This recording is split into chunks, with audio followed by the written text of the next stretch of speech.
Not only Mr. Chihuly, but hundreds and hundreds of others have come through this school, taught here, learned here, and taken glass art all over the world. It's a beautiful location, and it truly is one of my favorite places.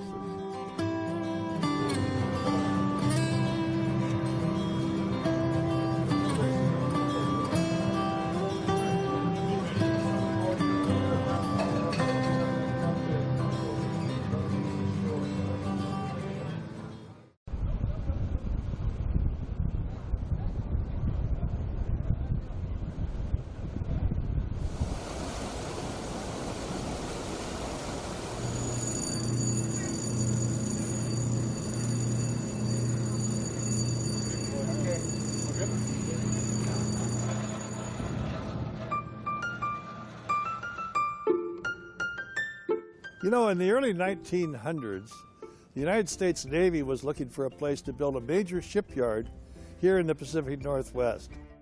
They wanted to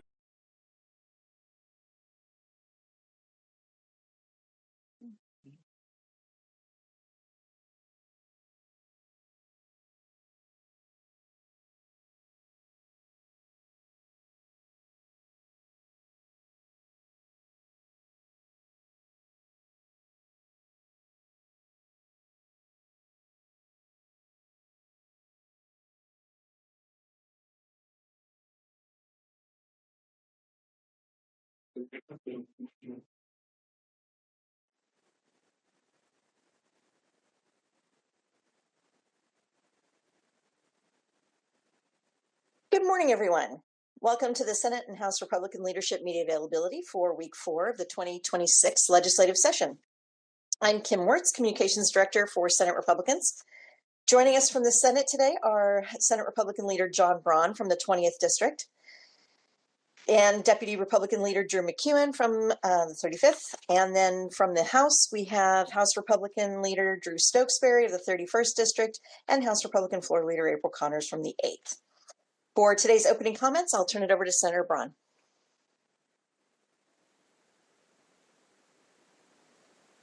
All right, thank you, Kim, and welcome everyone. Week 4, excuse me, of the 2026 session. It's going by pretty quickly. We're a third of the way through. It looks like the exciting part is still in front of us. We have talked, I know, consistently about the need to focus on affordability for the people of the state of Washington. Food, gas, housing, childcare, healthcare, all increasingly unaffordable. Unfortunately, we're not seeing a lot of things move in committee so far that's going to push that in the right direction. In fact, we're seeing just the opposite. You know, dozens of taxes still in play. And of course, the Democratic majority unveiled their much talked about income tax proposal last night. Disappointed to see that. I think that goes absolutely in the wrong direction on affordability. I know they'll hail it as a high earners tax, but as I read it, this is a tax that starts with a certain group, prioritizes pass-through entities, so very much, in my view, an attack on small and medium-sized businesses that are going to damage our economy and ultimately set the stage for driving up affordability for everyone. So I think we're 100% in the wrong direction. And contrary to claims by the majority and the governor initially that this would involve significant tax reductions of regressive taxes currently in place in Washington, almost no tax reduction of any means. The biggest one is a carve out for large companies in the form of ending the B&O surcharge a year early, and then some very, very minor tax cuts for a few others. It adds up to about less than 5% of the total revenue collected by this tax bill. So not living up to their promises and driving the cost of living up once again, or potentially once again, in the state of Washington. I'll leave it right there and turn it over to my colleague Drew Stokesbury on the other side of the rotunda. Yeah, good morning, everybody. Like Senator Braun said, happy week 4. I share and echo his concerns about the income tax. Republicans have been warning that this was part of Democrats' plans to remake the state for years. It turns out we were right. But you know, while this one is framed as a tax on millionaires, it's only a tax on millionaires this session. It will quickly become a tax on regular people like you and me. We know that we can't trust Olympia politicians. Democrats have given us ample reasons just in the last year to not trust them, that this will only ever apply to millionaires.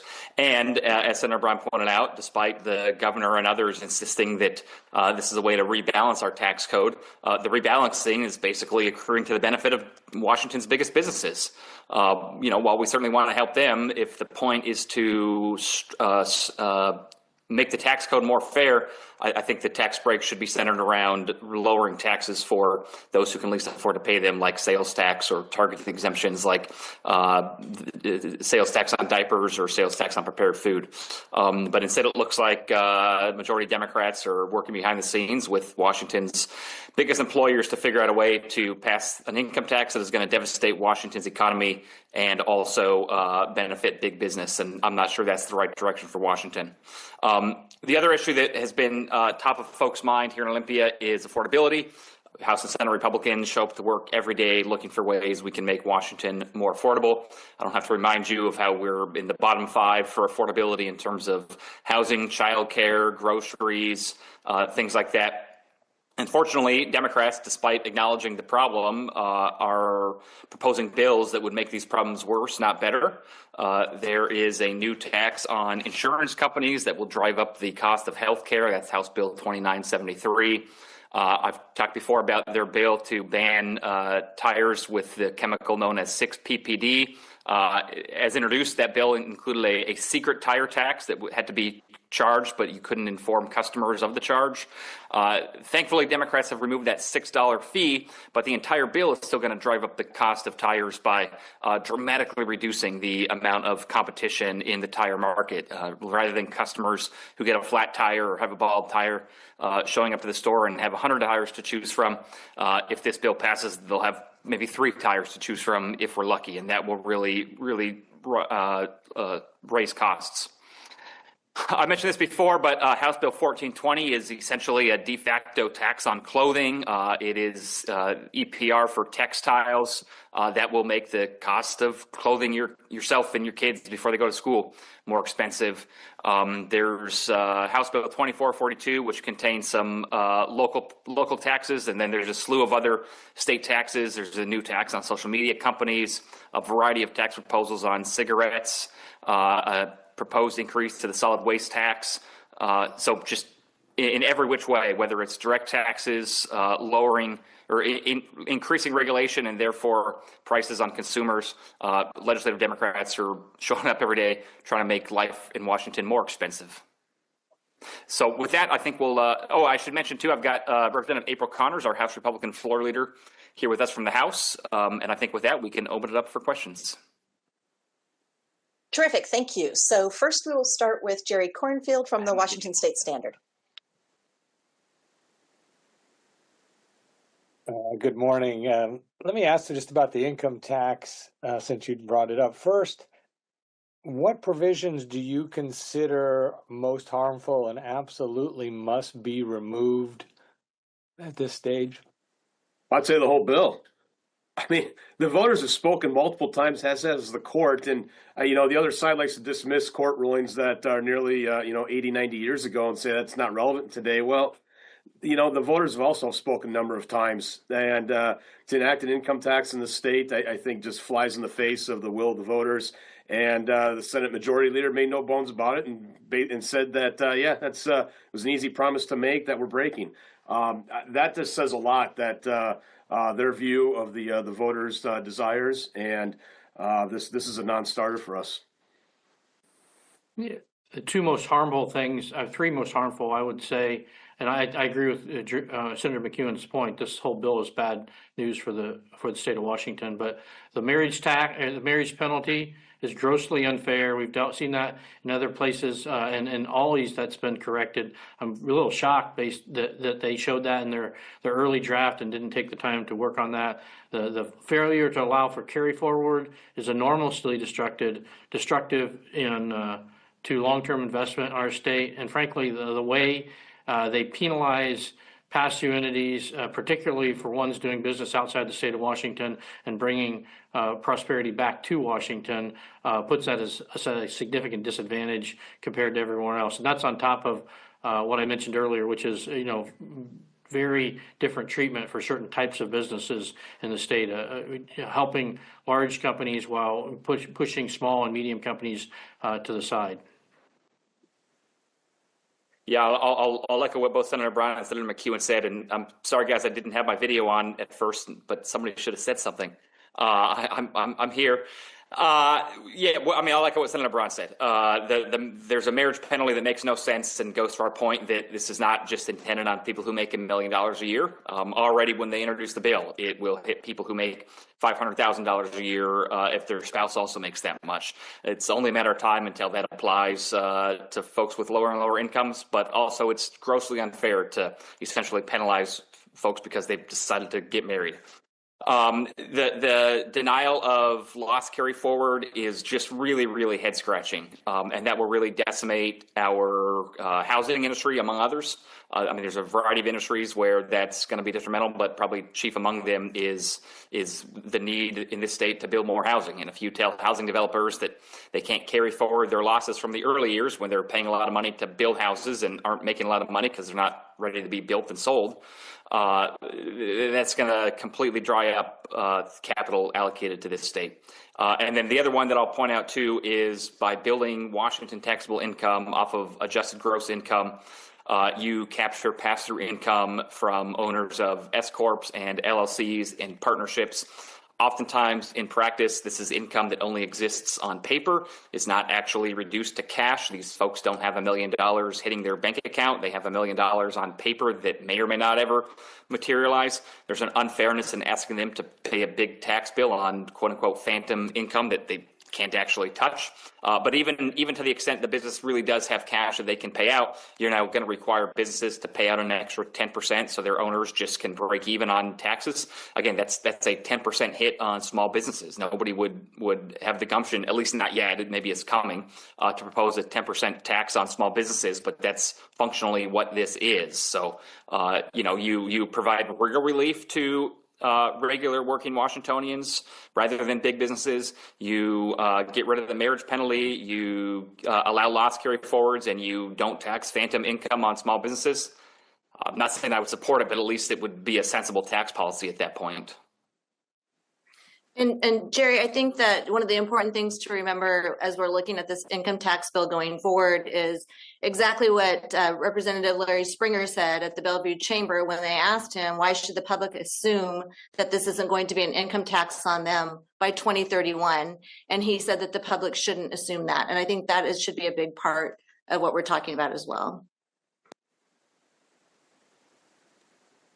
Jerry, did you have a follow-up question?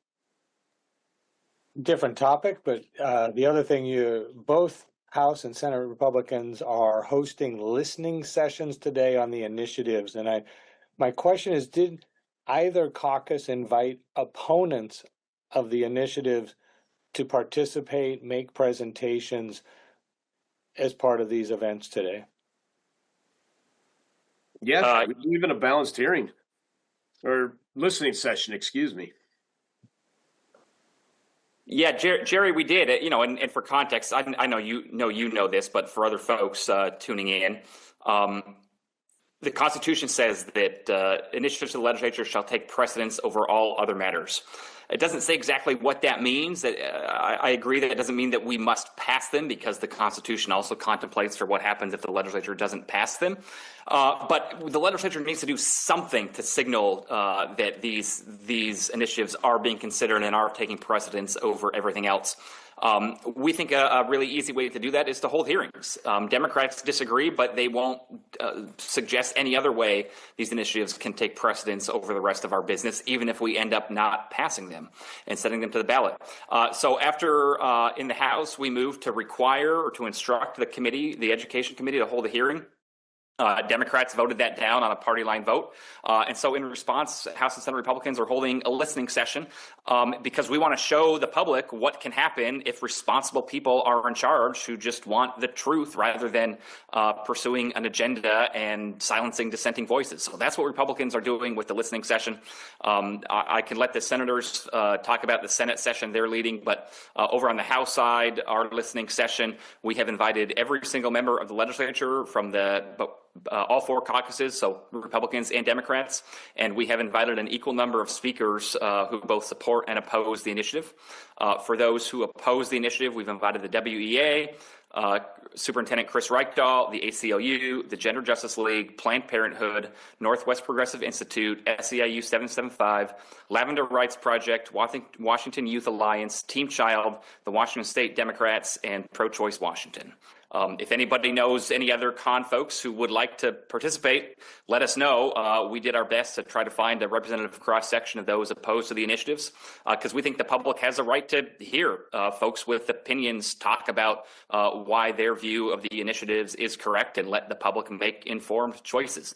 Democrats are denying the public this debate because I think because they know they're on the losing side and the public will side against them. But we want to hear from everybody, and we want the public to be able to make up their own minds. And not sure why Democrats are refusing to do that, but Republicans will step in and fill the void and provide some leadership on it. And Jerry, if people want more information on those listening sessions, they can go to our House Republican page, WashingtonHouseRepublicans.org. I don't have it in front of me, so I don't have it exactly, but there is a giant button on there, a big red button that says make your voice heard. So if they would like to put their input in, they can do that online as well. Yeah, Jerry, we end up having two sessions because we have so many people interested in talking about the initiatives before us. So, and we invited a similar list that Representative Stokesbury mentioned to the Senate listening session. So I think we're going to have a broad and varied opinions. That's exactly the point, is to listen and hear from the folks and let them share their comments. Great. Thank you. Next, we'll go to Carlene Johnson with Center Square. Carlene, go ahead. I have two quick questions, but with all those folks invited, pro-choice folks and WEA and do we have any idea if any of them have accepted your invitation? That's a great question. I don't know yet. Our deputy leader, Chris Corey, was the one that sent out the invitation. I haven't seen him yet this morning, but I was meaning to check. Again, that will be telling if folks are too afraid to even articulate why they're opposed to these initiatives. Okay, I have two quick questions. Rep. Connors, I know in House Housing yesterday, two of those pretty controversial bills made it out of committee, basically going to not allow local jurisdictions to stop homeless people from camping, and also they can apparently set up near daycares and schools and other things.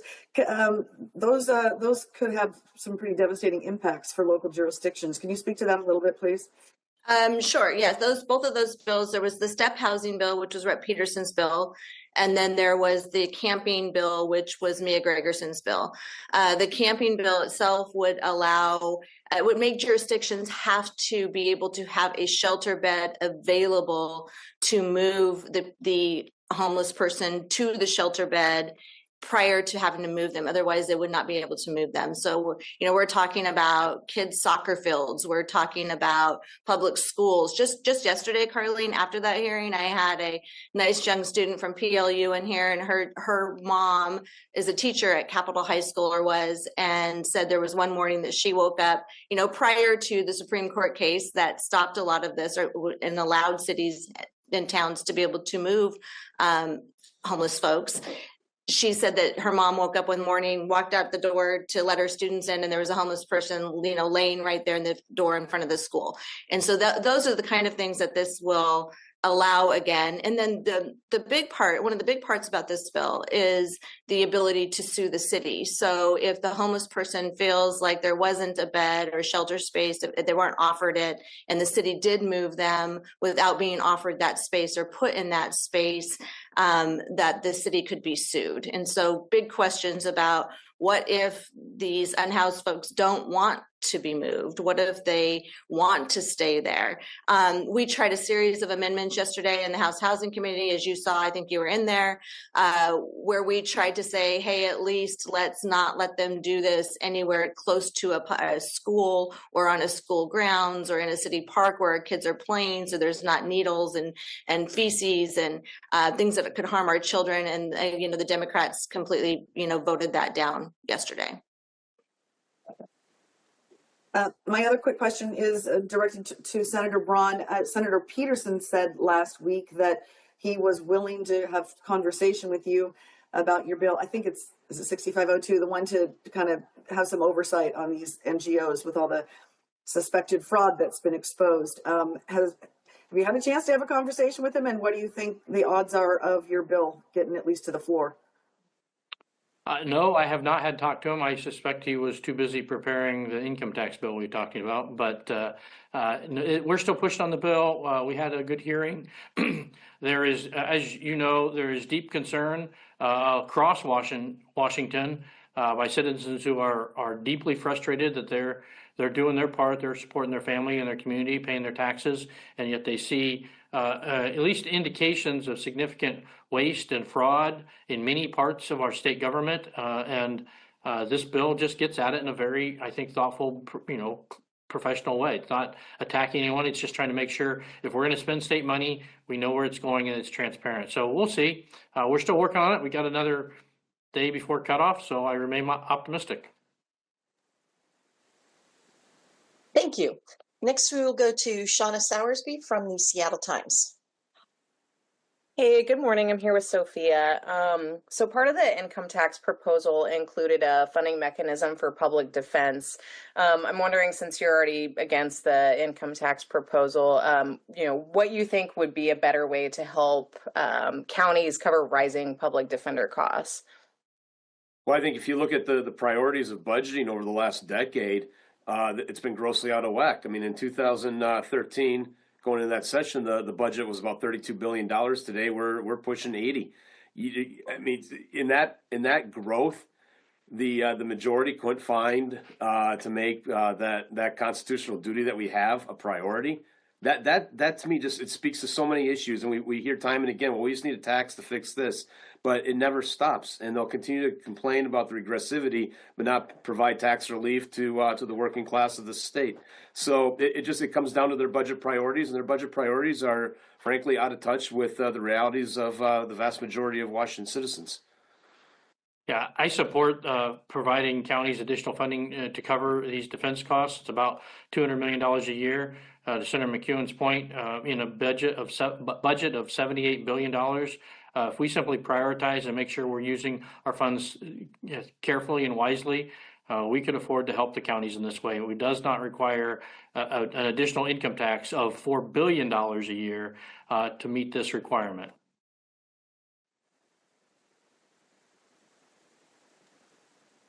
And Shauna, since you're with Sophia, does Sophia have a question? I do, yes, if you don't mind. Go for it. So my question is about the policy committee cutoff day that's quickly approaching tomorrow. Are there any specific bills in your caucus's priority areas that you guys are concerned may not advance before this February 4th cutoff? And if so, what makes those bills particularly difficult to move at this stage? Well, it was asked about earlier, the Senate Bill 6205, and there's a similar bill. The number I draw a blank on, but it's Senator Gaynor's bill that helps deal with some fraud measures. These are important. They're not gigantic bills, but they're important bills that help deal earnestly with the allegations of fraud or misuse of funding throughout our state government. So those are two bills we're watching pretty closely. There's lots of other bills. Candidly, there's a lot more bad bills, too many to list here that we're worried about. I'm going to be done here. I'm going to go to Commerce and Labor, where we have a whole stack of mostly bad labor bills that are going to drive up the cost of doing things, of hiring employees, of providing services in the state of Washington, and therefore increase the cost of living to every single Washingtonian. I'm worried about more stuff like that than I am about specific bills of ours to get through.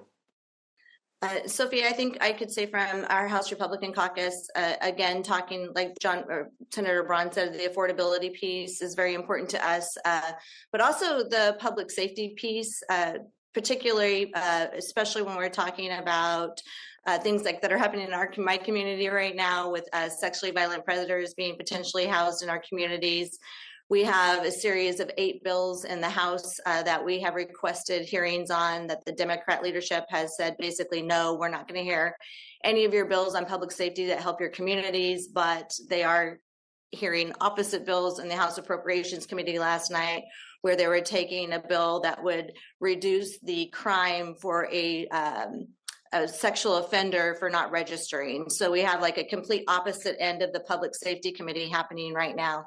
So not advancing smart public safety bills. And then the other one that we want to make sure that tries to get fixed this year was the Keeping Families Safe, Keeping Families Together Act, which has been a real problem in Washington State with all the deaths of kids because of being exposed to drugs and fentanyl and those things. And so those are all bills we're keeping a good eye on, but certainly public safety is top of mind with affordability on our side. Thank you. Terrific. And now we will go to Simone Carter from McClatchy. Go ahead, Simone. Thank you. So I had a question about the millionaire's tax. Opponents of taxes on the wealthy have often warned that it could lead to capital flight.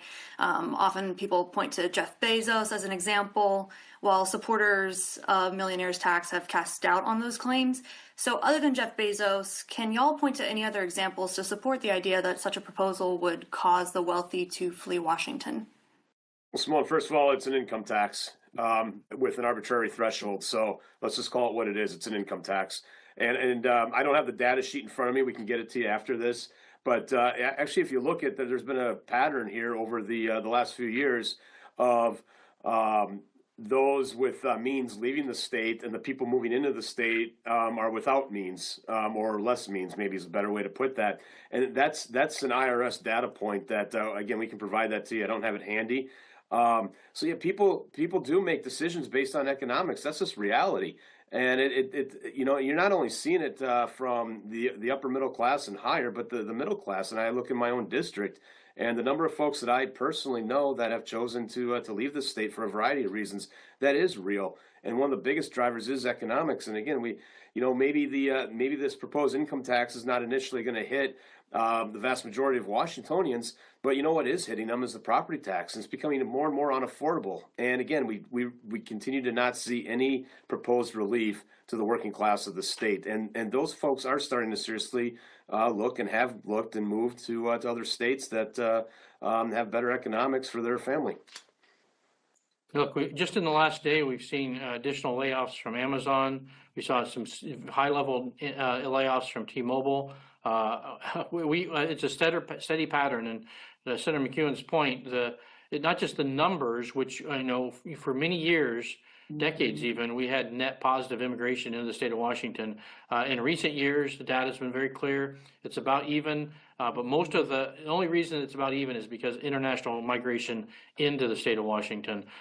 Domestic migration is definitely negative in Washington. And the more important point, if you look at the tax revenue migration out of the state of Washington, the trend is pretty clear. And frankly, the signals just sent last year with the increase in the estate tax primarily, prior to that with the capital gains income tax, people are making plans. None of this happens, immediately, but it's happening. I can guarantee you that. And Simone, I'm going to just chime in because in a couple things. In my day job, I am a real estate agent. And since I left session last year, I stay pretty busy, which is good, but 10 of the transactions that I've had in the last year were people leaving Washington, and 5 of those 10 were leaving because of the estate tax that was passed last year, because they can't afford to die in Washington because of how expensive it is now.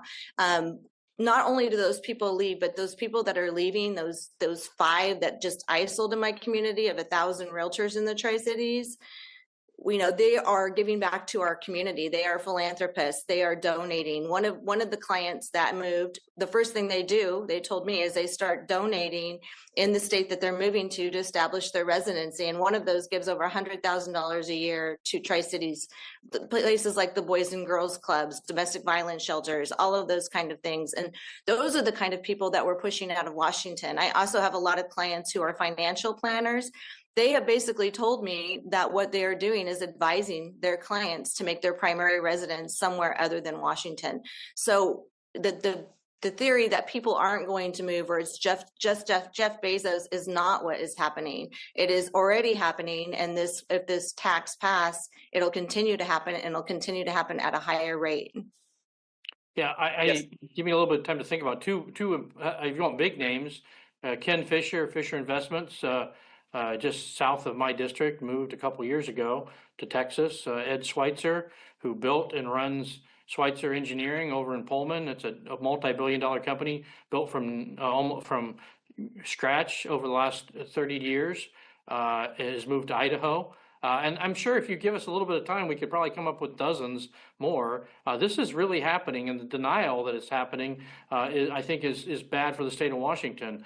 This is a small business, medium-sized business income tax, if you want to characterize it as something that's going to destroy our economy long-term.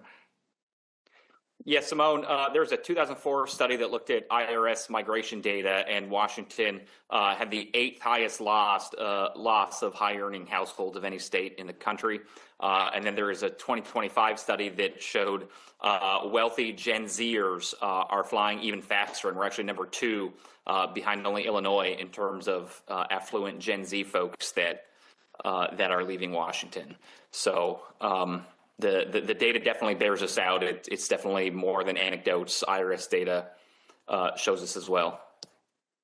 And it's just not the proposal of an income tax, as I mentioned before. It's the host of everything going on. We're also faced with the prospect of the majority party passing the statewide payroll tax that kicks in at $125,000, which is interesting because the average salary of a union worker at Boeing is $119,000. Which means half of them are above that. These bad economic policies have consequences, and you might not have it overnight, but it's going to have an impact on both business and personal decisions. And sorry to beat the dead horse here, but I forgot one other point because I literally just was briefed on this yesterday. The Association of Washington Business conducted a study of business owners in Washington and found that 1 in 2 business owners are now looking at moving out of state. Simone, did you have a follow-up question? No, thank you so much. But yeah, I might be emailing you after this about that data sheet that Senator McEwen referred to. Thank you. And next we'll go to Drew Mickelson from King 5.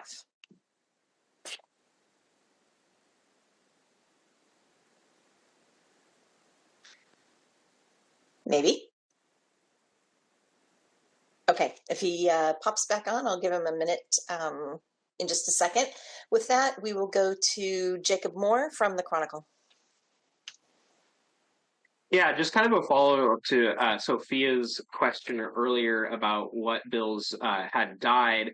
Are there any bills that, are kind of have made it through and that you're glad have made it through and that you're prioritizing through to the next deadline coming up later this month to get through their House version?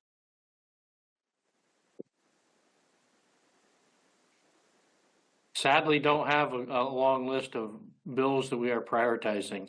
The situation here in Olympia, where we are opposed to bills that are going to drive up affordability, puts us in the position of opposing most of the bills because the bills that not many Republican bills are moving, and the Democrat bills that are moving are generally ones that are going to drive up the cost of living here in Washington. So, sorry, Jacob, I don't have a good answer for you today, because I'm not sure there is a good answer.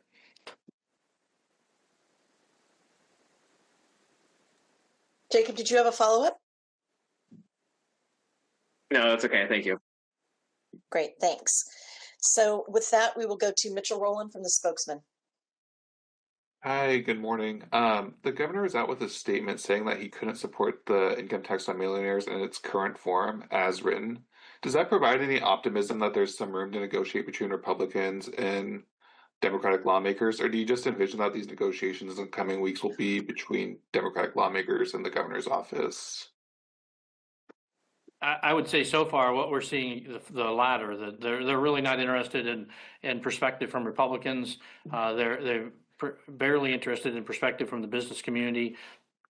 This is really a debate between Democrats who feel like they have the power to decide this. And I appreciate the governor pushing back, because it's a shockingly low amount of tax release given all the talk about trying to balance our tax code. This bill, it's like, I think, as I said earlier, only about 5% of the $4 billion a year that it would collect goes into tax relief in any meaningful way. Yeah, echo what Senator Braun said. I mean, I'm not sure the proponents of the bill in the legislature are particularly interested in anyone's feedback. They had the courtesy of asking some business lobbyists for their feedback. I know what folks in the business community sent in as feedback. I have looked at the bill that was introduced yesterday. I'm not sure any of the feedback was incorporated. I want to look a little bit more closely, but at this point, I've not yet found any of that feedback incorporated. So it looks like a little bit of a just cursory effort at soliciting feedback. So if they're not interested in folks who deal with these complicated tax issues every day, I'm not sure they're going to be terribly interested in what the governor has to say. I appreciate the governor pushing back a little bit. I agree we should have more tax relief. Won't find a lot of daylight between me and him on that point. But what matters is not what the governor says. We learned this last year. What matters is not what the governor says in the third week of session. What matters is what the governor does the last week of session. He said good things the third week of session, last session, and then ended up just signing whatever the Democrat majorities in the legislature wanted anyway. So I would care more about what he's going to do the last week of session than what he says the third week of session. Great, thank you. And next we will go to Jake Goldstein-Street from the Washington State Standard.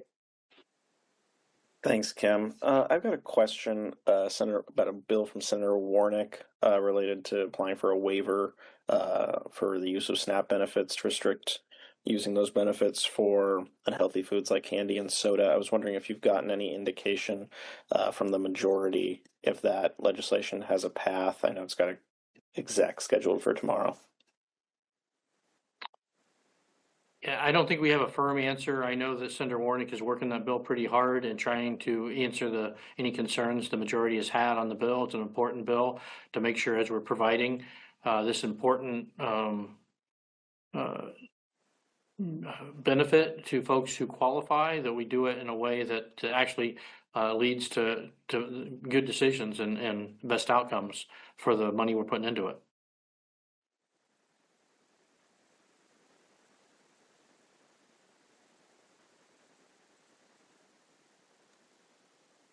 Great, thank you very much. And finally, we will go to Cassie Diamond with the Washington Newspaper Publishers Association. Thank you. So from my understanding, the Senate may hear on the floor either tomorrow or later this week, Senate Bill 6002, which basically create a regulatory framework for automated license plate reader camera systems and the data captured by them by local and state agencies. So I was wondering whether there's any sort of wider Republican support for the bill, given it did pass out of the Law and Justice Committee with bipartisan support. Yeah, sure. So these are cameras in use in a growing number of our cities. They're used to detect and record data for a variety of potential criminal acts, sometimes misdemeanors, sometimes felonies. And I know that Senator Holy has worked hard he signed on the bill initially. He worked hard to improve the bill. I know in a couple ways. I believe he has. He extended the period out from 72 hours to 21 days for the retention of data. He's improved the way that data is retained. And there's a couple other changes that were made that I think are encouraging. So far, at least to my knowledge, the cities and law enforcement are still very concerned about the bill. So I don't think you have broad Republican support. I appreciate what Senator Holy is doing to try to improve the bill, but I don't think we're quite there yet from the perspective of the Senate Republicans, which is based largely on concerns raised by cities, counties, and law enforcement.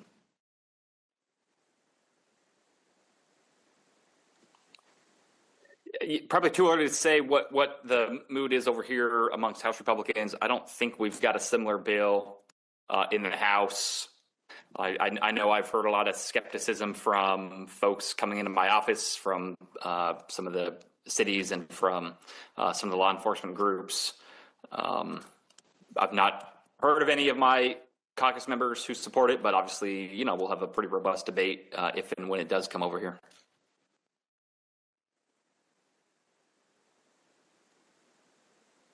Perfect. Cassie, did you have another question? Nope, that's all for me. Thank you. Terrific. Well, that wraps up our question and answer period. So I will turn it back over to Senator Braun to wrap things up. Oh, great. Thanks, Kim. And thanks everyone for being here today. I think we have a record crowd. I appreciate that. And I appreciate the work you do to try and keep our citizens informed of what we're doing in Olympia over the course of the session. As I've said many times, we're going to stay focused on affordability, and that's going to, wherever a bill comes before us that's going to drive up the cost of living for Washingtonians, we're going to work to either stop the bill or make it better to, seriously get after the cost of living issues that people are facing every day in the normal course of their lives. So thanks again for being here. We look forward to talking to you soon. Yep, I agree with what Senator Braun said. Appreciate you all being here. Encourage you all to cover the bills that make Washington more or less affordable. It's one of the biggest issues facing the public right now, and hope you cover the impact that some of the debates here in Washington, in this Washington, will have on the affordability crisis facing our constituents. Also, reminder that there are listening sessions being held on the initiatives at 4 and 6 o'clock. I hope that you come and cover it so you can see what it is like to responsibly run this building and have fair hearings on controversial issues that respect opinions of all sides, and aim to hear those opinions and educate the public rather than shut out dissenting voices. So hope you all are willing to join us. I'll make one final note before we sign off, and that is just a quick correction. The first listening session tonight is at 4:30, not 4 o'clock. And that will be in the first floor conference room of INB. And we will see you next week. Thanks.